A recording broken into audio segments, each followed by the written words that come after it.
मी कुणाला नेते समजतं ते मला माहिती नाही. सुरेश धस काय बोलते मला तर देणे घेणं नाही असं बोलत तुमच्याबद्दल एकेरी भाषेत त्यांनी वक्तव्य केलं अजित पवार. नाही, ते बोलू शकतात. अजितदादा हे 7 वेळा उपमुख्यमंत्री राहिलेले, माझे सुद्धा काही काळ ते नेते राहिलेले. सुरेश धस ते मला म्हणू शकतात, माझा एकेरी उल्लेख करू शकतात. त्यांचं माझ्यापेक्षा वय जास्त आहे.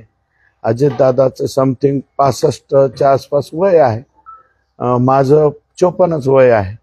मी लहान माणूस आहे, त्याच्यामुळं मला एकेरी उल्लेख केला काय, अरे तुरे बोलले काय किंवा जास्त जोरात बोलले काय, त्याचं मला काही वाटत नाही.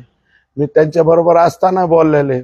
मी सांगतो ना, अजितदादा रागारागात बोलतात पण नंतर मात्र प्रेम करतात, त्याच्यामुळे अडचण नाही. पण एवढं प्रेम करू नये दादांनी 63 कोटी उचलणाऱ्यांवर, अशी माझी विनंती हो. मी फक्त फडणवीस, नड्डा, शहा यांच्या झालं ते मी बोललो ना, ते बरोबर आहे. दादा बोलतात ते बरोबर आहे. फडणवीस साहेबांशी बोलू शकतात, नड्डा साहेब ते ज्येष्ठ म्हणजे महायुतीचे एक प्रमुख घटक आहेत. ते जर त्यांना कोणाबद्दल काही बोलायचं असेल, मी तर काही त्यांच्यावरती बोललो नाही. माझ्याकडून चुकून एकदा एकेरी उल्लेख केला होता, मी माफी मागितली होती. आणि ते जे आहेत ते बरोबर आहे. नड्डा साहेब, अमित शहा साहेब किंवा मोदी साहेब आणि फडणवीस साहेब किंवा आमचे राज्याचे जे महसूल मंत्री आणि प्रदेशाध्यक्ष आहेत, त्यांच्याकडे ते बोलू शकतील. बाकीच्यांना, आम्हाला छोट्या कार्यकर्त्यांना दादांनी बोलण्याचं काय कारण? धनंजय मुंडे म्हणतात की माझ्या राजीनाम्याची मागणी कोणीही केली नाही. आम्ही सुद्धा नाही केली. मी कुठं राजीनामा केला, फक्त एवढं म्हणतो, ही एवढं कसं काय उचललं, एवढं म्हणणं बघा. आता याचं उत्तर द्या म्हणा. एक्स पालकमंत्री सुरेश धस म्हणतायत की धनंजय मुंडेंचा राजीनामा मुख्यमंत्र्यांनी का घ्यावा, अजित पवारांनी तो घेतला पाहिजे, त्यांनी ते मान्य केलं पाहिजे. सुरेश धसला काय वाटतंय त्याला मला काही त्याच्याशी घेणं देणं नाही. मी या सरकारमध्ये भाजपच्या बरोबर, भाजपच्या वरिष्ठ नेत्यांशी मी चर्चा करत असतो. त्यांच्याशी चर्चा करून महायुतीचं सरकार व्यवस्थित पुढं काम करावं, त्याच्यामध्ये एकनाथराव शिंदेंची पण महत्वाची भूमिका आहे. त्याच्यावर आम्ही निर्णय घेताना आम्ही प्रमुख लोक बसतो आणि निर्णय घेत असतो. असं वेगवेगळ्या पक्षातले खालचे कार्यकर्ते बोलायला लागले तर त्याला काही अंतच राहणार नाही. त्याच्या संदर्भामध्ये जी भूमिका असेल ते अमित शहा आम्हाला सांगतील, भाजपची आम्हाला देवेंद्र फडणवीस साहेब सांगतील, आम्हाला चंद्रशेखर बावनकुळे साहेब सांगतील, आम्हाला नड्डाजी सांगतील. हे बरोबर आहे ना. परंतु दादा धनंजय मुंडे हे सातत्यानं माध्यमांवरती खापर फोडतात. एकीकडे महायुती मीडिया ट्रायल सुरू आहे, परंतु महायुतीचे नेते मंडळी जे आहेत ते धनंजय मुंडेवरती आणि वाल्मिकांवरती आरोप. महामंडळ नेते मंडळी नाही, खालचे कार्यकर्ते. नेते मंडळींशी मी संपर्कात आहे. तुम्ही कुणाला नेते समजतं ते मला माहिती नाही. सुरेश धस काय बोलते मला तर देणे घेणं नाही असं बोलत तुमच्याबद्दल एकेरी भाषेत त्यांनी वक्तव्य केलं अजित पवार. नाही, ते बोलू शकतात. अजितदादा हे 7 वेळा उपमुख्यमंत्री राहिलेले, माझे सुद्धा काही काळ ते नेते राहिलेले. सुरेश धस ते मला म्हणू शकतात, माझा एकेरी उल्लेख करू शकतात. त्यांचं माझ्यापेक्षा वय जास्त आहे. अजितदादाचं समथिंग 65च्या आसपास वय आहे, माझं 54च वय आहे. मी लहान माणूस आहे, त्याच्यामुळं मला एकेरी उल्लेख केला काय, अरे तुरे बोलले काय किंवा जास्त जोरात बोलले काय, त्याचं मला काही वाटत नाही. मी त्यांच्या बरोबर असताना बोललेले. मी सांगतो ना, अजितदादा रागारागात बोलतात पण नंतर मात्र प्रेम करतात, त्याच्यामुळे अडचण नाही. पण एवढं प्रेम करू नये दादांनी 63 कोटी उचलणाऱ्यांवर, अशी माझी विनंती हो. मी फक्त फडणवीस, नड्डा, शहा यांच्या झालं ते मी बोललो ना, ते बरोबर आहे. दादा बोलतात ते बरोबर आहे. फडणवीस साहेबांशी बोलू शकतात, नड्डा साहेब ते ज्येष्ठ म्हणजे महायुतीचे एक प्रमुख घटक आहेत. ते जर त्यांना कोणाबद्दल काही बोलायचं असेल, मी तर काही त्यांच्यावरती बोललो नाही. माझ्याकडून चुकून एकदा एकेरी उल्लेख केला होता, मी माफी मागितली होती. आणि ते जे आहेत ते बरोबर आहे. नड्डा साहेब, अमित शहा साहेब किंवा मोदी साहेब आणि फडणवीस साहेब किंवा आमचे राज्याचे जे महसूल मंत्री आणि प्रदेशाध्यक्ष आहेत त्यांच्याकडे ते बोलू शकतील. बाकीच्यांना आम्हाला छोट्या कार्यकर्त्यांना दादांनी बोलण्याचं काय कारण? धनंजय मुंडे म्हणतात की माझ्या राजीनाम्याची मागणी कोणीही केली नाही. आम्ही सुद्धा नाही केली. मी कुठं राजीनामा केला? फक्त एवढं म्हणतो ही एवढं कस काय उचललं एवढं म्हणणं आहे बाबा. आता याचं उत्तर द्या म्हणा. एक्स पालकमंत्री सुरेश धस म्हणतायत की धनंजय मुंडेंचा राजीनामा मुख्यमंत्र्यांनी का घ्यावा, अजित पवारांनी तो घेतला पाहिजे, त्यांनी ते मान्य केलं पाहिजे. सुरेश धसला काय वाटतंय त्याला मला काही त्याच्याशी घेणं देणं नाही. मी या सरकारमध्ये भाजपच्या बरोबर भाजपच्या वरिष्ठ नेत्यांशी मी चर्चा करत असतो. त्यांच्याशी चर्चा करून महायुतीचं सरकार व्यवस्थित पुढं काम करावं. त्याच्यामध्ये एकनाथराव शिंदेंची पण महत्वाची भूमिका आहे. त्याच्यावर आम्ही निर्णय घेताना आम्ही प्रमुख लोक बसतो आणि निर्णय घेत असतो. असं वेगवेगळ्या पक्षातले खालचे कार्यकर्ते बोलायला लागले तर त्याला काही अंतच राहणार नाही. त्याच्या संदर्भामध्ये जी भूमिका असेल ते अमित शहा आम्हाला सांगतील, भाजपची आम्हाला देवेंद्र फडणवीस साहेब सांगतील, आम्हाला चंद्रशेखर बावनकुळे साहेब सांगतील, आम्हाला नड्डाजी सांगतील. हे बरोबर आहे ना?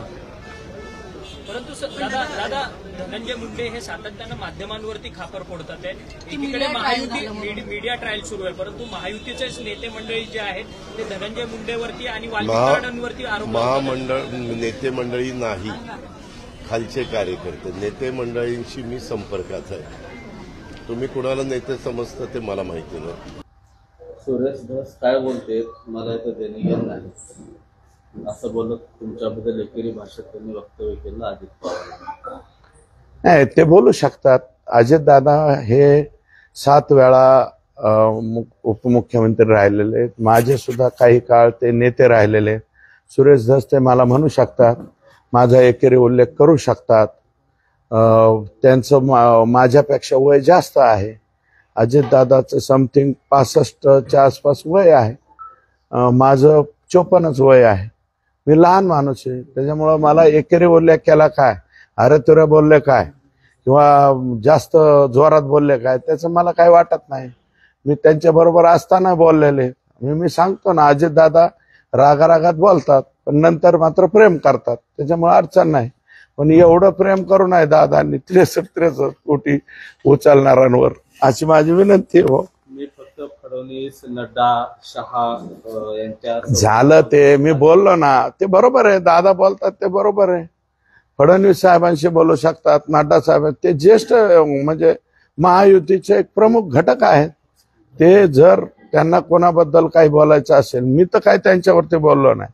माझ्याकडून चुकून एकदा एकेरी उल्लेख केला होता, मी माफी मागितली होती. आणि ते जे आहेत ते बरोबर आहे. नड्डा साहेब, अमित शहा साहेब किंवा मोदी साहेब आणि फडणवीस साहेब किंवा आमचे राज्याचे जे महसूल मंत्री आणि प्रदेशाध्यक्ष आहेत त्यांच्याकडे ते बोलू शकतील. बाकीच्यांना आम्हाला छोट्या कार्यकर्त्यांना दादांनी बोलण्याचं काय कारण? धनंजय मुंडे म्हणतात की माझ्या राजीनाम्याची मागणी कोणीही केली नाही. आम्ही सुद्धा नाही केली. मी कुठं राजीनामा केला? फक्त एवढं म्हणतो ही एवढं कस काय उचललं एवढं म्हणणं आहे बाबा. आता याचं उत्तर द्या म्हणा. एक्स पालकमंत्री सुरेश धस म्हणतायत की धनंजय मुंडेंचा राजीनामा मुख्यमंत्र्यांनी का घ्यावा, अजित पवारांनी तो घेतला पाहिजे, त्यांनी ते मान्य केलं पाहिजे. सुरेश धसला काय वाटतंय त्याला मला काही त्याच्याशी घेणं देणं नाही. मी या सरकारमध्ये भाजपच्या बरोबर भाजपच्या वरिष्ठ नेत्यांशी मी चर्चा करत असतो. त्यांच्याशी चर्चा करून महायुतीचं सरकार व्यवस्थित पुढं काम करावं. त्याच्यामध्ये एकनाथराव शिंदेंची पण महत्वाची भूमिका आहे. त्याच्यावर आम्ही निर्णय घेताना आम्ही प्रमुख लोक बसतो आणि निर्णय घेत असतो. असं वेगवेगळ्या पक्षातले खालचे कार्यकर्ते बोलायला लागले तर त्याला काही अंतच राहणार नाही. त्याच्या संदर्भामध्ये जी भूमिका असेल ते अमित शहा आम्हाला सांगतील, भाजपची आम्हाला देवेंद्र फडणवीस साहेब सांगतील, आम्हाला चंद्रशेखर बावनकुळे साहेब सांगतील, आम्हाला नड्डाजी सांगतील. हे बरोबर आहे ना? परंतु दादा धनंजय मुंडे हे सातत्यानं माध्यमांवरती खापर फोडतात. एकीकडे महायुती मीडिया ट्रायल सुरू आहे, परंतु महायुतीचे नेते मंडळी जे आहेत ते धनंजय मुंडेवरती आणि वाल्मिकांवरती आरोप महामंडळ नेते मंडळी नाही, खालचे कार्यकर्ते नेते मंडळींशी मी संपर्कात आहे. तुम्ही कुणाला नेते समजता ते मला माहिती नाही. सुरेश धस काय बोलते मला इथं देणे घेणं नाही असं बोलत तुमच्याबद्दल एकेरी भाषेत त्यांनी वक्तव्य केलं अजित पवार. नाही, ते बोलू शकतात. अजितदादा हे 7 वेळा उपमुख्यमंत्री राहिलेले आहेत. माझे सुद्धा काही काळ ते नेते राहिलेले आहेत. सुरेश धस ते मला म्हणू शकतात, माझा एकेरी उल्लेख करू शकतात. त्यांचं माझ्यापेक्षा वय जास्त आहे. अजितदादाचं समथिंग 65च्या आसपास वय आहे. माझं 54च वय आहे. मी लहान माणूस आहे, त्याच्यामुळं मला एकेरी उल्लेख केला काय, अरे तुरे बोलले काय किंवा जास्त जोरात बोलले काय, त्याचं मला काही वाटत नाही. मी त्यांच्या बरोबर असताना बोललेले. मी सांगतो ना, अजितदादा रागारागात बोलतात पण नंतर मात्र प्रेम करतात, त्याच्यामुळे अडचण नाही. पण एवढं प्रेम करू नये दादांनी 63 कोटी उचलणाऱ्यांवर, अशी माझी विनंती हो. मी फक्त फडणवीस, नड्डा, शहा यांच्या झालं ते मी बोललो ना, ते बरोबर आहे. दादा बोलतात ते बरोबर आहे. फडणवीस साहेबांशी बोलू शकतात, नड्डा साहेब, ते ज्येष्ठ म्हणजे महायुतीचे एक प्रमुख घटक आहेत. ते जर त्यांना कोणाबद्दल काही बोलायचं असेल, मी तर काही त्यांच्यावरती बोललो नाही. माझ्याकडून चुकून एकदा एकेरी उल्लेख केला होता, मी माफी मागितली होती. आणि ते जे आहेत ते बरोबर आहे. नड्डा साहेब, अमित शहा साहेब किंवा मोदी साहेब आणि फडणवीस साहेब किंवा आमचे राज्याचे जे महसूल मंत्री आणि प्रदेशाध्यक्ष आहेत, त्यांच्याकडे ते बोलू शकतील. बाकीच्यांना, आम्हाला छोट्या कार्यकर्त्यांना दादांनी बोलण्याचं काय कारण? धनंजय मुंडे म्हणतात की माझ्या राजीनाम्याची मागणी कोणीही केली नाही. आम्ही सुद्धा नाही केली. मी कुठं राजीनामा केला? फक्त एवढं म्हणतो, ही एवढं कसं काय उचललं, एवढं म्हणणं आहे बाबा. आता याचं उत्तर द्या म्हणा. एक्स पालकमंत्री सुरेश धस म्हणतायत की धनंजय मुंडेंचा राजीनामा मुख्यमंत्र्यांनी का घ्यावा, अजित पवारांनी तो घेतला पाहिजे, त्यांनी ते मान्य केलं पाहिजे. सुरेश धसला काय वाटतंय त्याला मला काही त्याच्याशी घेणं देणं नाही. मी या सरकारमध्ये भाजपच्या वरिष्ठ नेत्यांशी मी चर्चा करत असतो.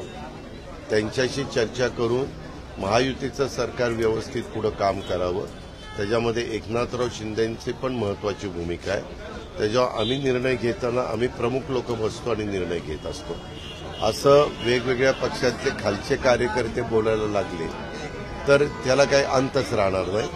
त्याच्या संदर्भामध्ये जी भूमिका असेल ते अमित शहा आम्हाला सांगतील, भाजपची आम्हाला देवेंद्र फडणवीस साहेब सांगतील, आम्हाला चंद्रशेखर बावनकुळे साहेब सांगतील, आम्हाला नड्डाजी सांगतील. हे बरोबर आहे ना?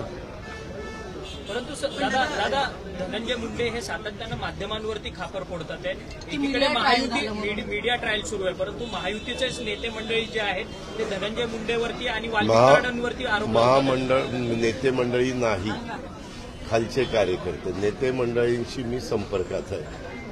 तुम्ही कुणाला नेते समजता ते मला माहिती नाही. सुरेश धस काय बोलते मला इथं देणे घेणं नाही असं बोलत तुमच्याबद्दल एकेरी भाषेत त्यांनी वक्तव्य केलं अजित पवार. नाही, ते बोलू शकतात. अजितदादा हे 7 वेळा उपमुख्यमंत्री राहिलेले आहेत. माझे सुद्धा काही काळ ते नेते राहिलेले आहेत. सुरेश धस ते मला म्हणू शकतात, माझा एकेरी उल्लेख करू शकतात. त्यांचं माझ्यापेक्षा वय जास्त आहे. अजितदादाचं समथिंग 65च्या आसपास वय आहे. माझं 54च वय आहे. मी लहान माणूस आहे, त्याच्यामुळं मला एकेरी उल्लेख केला काय, अरे तुरे बोलले काय किंवा जास्त जोरात बोलले काय, त्याचं मला काही वाटत नाही. मी त्यांच्या बरोबर असताना बोललेले. मी सांगतो ना, अजितदादा रागारागात बोलतात पण नंतर मात्र प्रेम करतात, त्याच्यामुळे अडचण नाही. पण एवढं प्रेम करू नये दादांनी 63 कोटी उचलणाऱ्यांवर, अशी माझी विनंती हो. मी फक्त फडणवीस, नड्डा, शहा यांच्या झालं ते मी बोललो ना, ते बरोबर आहे. दादा बोलतात ते बरोबर आहे. फडणवीस साहेबांशी बोलू शकतात, नड्डा साहेब, ते ज्येष्ठ म्हणजे महायुतीचे एक प्रमुख घटक आहेत. ते जर त्यांना कोणाबद्दल काही बोलायचं असेल, मी तर काही त्यांच्यावरती बोललो नाही. माझ्याकडून चुकून एकदा एकेरी उल्लेख केला होता, मी माफी मागितली होती. आणि ते जे आहेत ते बरोबर आहे. नड्डा साहेब, अमित शहा साहेब किंवा मोदी साहेब आणि फडणवीस साहेब किंवा आमचे राज्याचे जे महसूल मंत्री आणि प्रदेशाध्यक्ष आहेत त्यांच्याकडे ते बोलू शकतील. बाकीच्यांना आम्हाला छोट्या कार्यकर्त्यांना दादांनी बोलण्याचं काय कारण? धनंजय मुंडे म्हणतात की माझ्या राजीनाम्याची मागणी कोणीही केली नाही. आम्ही सुद्धा नाही केली. मी कुठं राजीनामा केला? फक्त एवढं म्हणतो ही एवढं कस काय उचललं एवढं म्हणणं आहे बाबा.